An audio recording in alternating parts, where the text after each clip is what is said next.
কিছু ব্যাংক একীভূত করার সিদ্ধান্ত নিয়েছে অন্তর্বর্তী সরকার, যেখানে সম্মত হয়েছে বাংলাদেশ ব্যাংক। তবে এই উদ্যোগে উক্ত ব্যাংক থেকে 1 লাখ টাকার বেশি তুলতে পারবেন না গ্রাহকরা। নতুন এই নিয়মের কথা শুনে অনেক গ্রাহকের কপালে পড়েছে চিন্তার ভাঁজ। জানা গেছে, বৃহস্পতিবার দুর্বল 5 ব্যাংক একীভূতকরণের প্রস্তাব অনুমোদন করেছে অন্তর্বর্তী সরকারের উপদেষ্টা পরিষদ। যদিও এখানে ছিল নানা প্রতিবন্ধকতা ও বিভিন্ন পক্ষের অনিচ্ছা।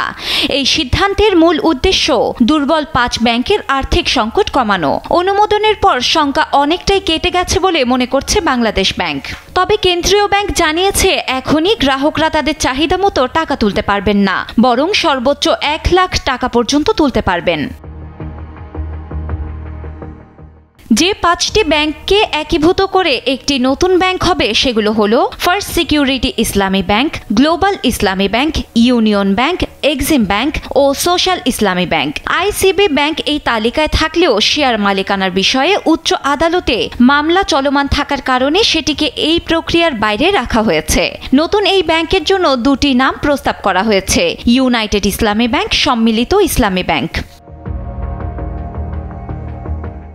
এ বিষয়ে বাংলাদেশ ব্যাংকের মুখপাত্র জানান, আমরা এতদিন উপদেষ্টা পরিষদের বৈঠকের অপেক্ষায় ছিলাম। এখন আর কোনো বাধা নেই। ব্যাংকগুলোতে প্রশাসক বসার পর গ্রাহকরা হয়তো টাকা তুলতে আসবেন। গ্রাহকরা প্রত্যেকেই তাদের টাকা পাবেন। তবে এখন কোনো গ্রাহক 1 লাখ টাকার বেশি তুলতে পারবেন না। পরে ফান্ড বেশি পেলে বা ব্যাংকগুলো আর্থিকভাবে সচ্ছল হলে আরও বেশি পরিমাণে টাকা তুলতে পারবেন।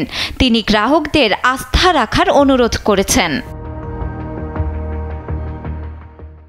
এছাড়া প্রধান উপদেষ্টার প্রেস সচিব শফিকুল আলম জানান, ব্যাংকগুলো একীভূত করার ফলে কেউ চাকরি হারাবেন না এবং কোনো আমানতকারী আমানত হারাবেন না। নতুন ব্যাংকটি প্রাথমিকভাবে রাষ্ট্র মালিকানাধীন হবে, পরে পর্যায়ক্রমে মালিকানা বেসরকারি খাতে হস্তান্তর করা হবে। ডেস্ক রিপোর্ট, সময়ের আলো।